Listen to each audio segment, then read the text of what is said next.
जिसमें सुरक्षा है, जिससे विकास है, जिससे सुशासन है और जिससे गुंडागर्दी का अंत है, अपराध का अंत है, वह कमल का फूल है। तीनों सूबों में कमल का फूल खिल रहा है। मैं खरगोडी भी हुआ है, खरगोडी भी होकर के आ रहा हूँ और रामपुर भी होकर के आ रहा हूँ, जहाँ सारे भेदभाव मिटा करके लोग कमल के फूल को अपना रहे हैं और जो भी कमल को अपना रहे हैं उनका भविष्य और उनके बच्चों का भविष्य और उनके क्षेत्र का भविष्य वह समझते हैं कि सुरक्षित है।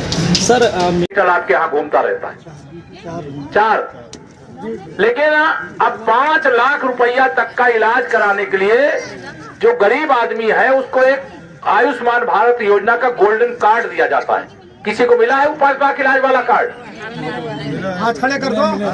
जिनको मिला है वो हाथ खड़े करो। जिनको मिला है, किनको मिला है? माता जी को मिला है, इनको मिला। सबको नहीं मिलना है। जो आए मिल गया ना, और जिनको नहीं मिला है अभी बहुएं बनाते उनसे बात करो। मिलो तो है पर ठीक है, PSC से आप जाओ जब भी कभी भगवान न करे आप बीमार हो, अगर बीमार हो जाए तो इलाज कराने के लिए पैसा नहीं तो आपको जेवर नहीं बेचना पड़ेगा, आपको कर्ज नहीं लेना पड़ेगा।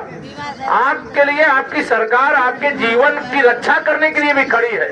और ऐसा नहीं कि हम पैसा कहीं अलग से लाए, हमने बेईमानी करने वालों की बेईमानी रोक देने का काम किया है।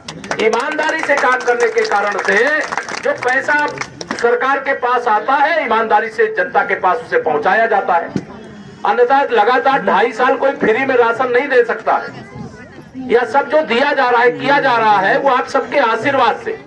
और आजकल बहुत छापे पड़ते हैं जो बेईमानी करके गरीबों को पहले लूटे हैं। छापे पड़ते हैं तो कहते हैं कि क्यों छापा पड़ रहा है। अरे अगर आपने गरीबों को लूटा है तो छापे पड़ने चाहिए कि नहीं पड़ने चाहिए? अब वो लोग नाराज होते हैं तो उनकी नाराजगी चिंता करें कि ना करें? नहीं करना ना। तो उन बेईमानों को सबक सिखाने के लिए माननीय मोदी जी, आदरणीय योगी जी के नेतृत्व में भ्रष्टाचार करके जो अकूत संपत्ति इकट्ठा कर लिए, कई कमरे नोटों से भरे होते हैं, सोने की चांदी की सिल्लियों से भरे होते हैं, तो बेईमानों से वसूल करके और देश के विकास के लिए, प्रदेश के विकास के लिए, गरीब के विकास के लिए और युवाओं, किसानों, मजदूरों सबके अच्छे भविष्य के लिए, महिलाओं के सशक्तिकरण के लिए अब 1 करोड़ 5 लाख रुपया CCL अभी दिया गया। लूट लेते हैं।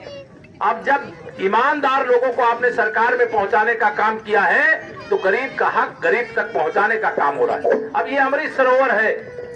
पहले लोग बड़े बड़े तालाब बनवाते थे, पहले राजतंत्र था, राजा होते थे, तालाब बनवाते थे, कुएं बनवाते थे, मंदिर बनवाते थे। लेकिन अब क्या हो गया, बीच के कालखंड में तालाब की जमीन पर लोग कब्जा कर लेते थे। अब यहाँ की जमीन पर अगर कोई कब्जा कर लेता, ये तालाब जो जिसको तालाब अमृत सरोवर इसका नाम दिया गया है, क्योंकि आजादी के 75 साल पूरे हुए और माननीय प्रधानमंत्री जी ने कहा कि हर जिले में, हर लोकसभा में 75 ऐसे अमृत सरोवर बनाएंगे। अब आप सोचिए कि अब इसमें बाउंड्री बन गई, सड़क बन गई, पेड़ लग गए, अब इसको कोई कब्जा कर पाएगा? अब ये आपको भी देखने को मिलेगा, आपके बच्चों को भी देखने को मिलेगा, आपके बच्चों के बच्चों को भी देखने को मिलेगा। और इसका संरक्षण केवल सरकार की जिम्मेदारी नहीं है, गांव के लोगों की भी जिम्मेदारी कि यहाँ गंदगी नहीं होनी चाहिए, यहाँ स्वच्छता रहनी चाहिए। अब कोई बीमार पड़ जाता था, पहले जो गरीब आदमी है, इलाज कराने का पैसा नहीं होता था तो बिना दवा के मर जाता था।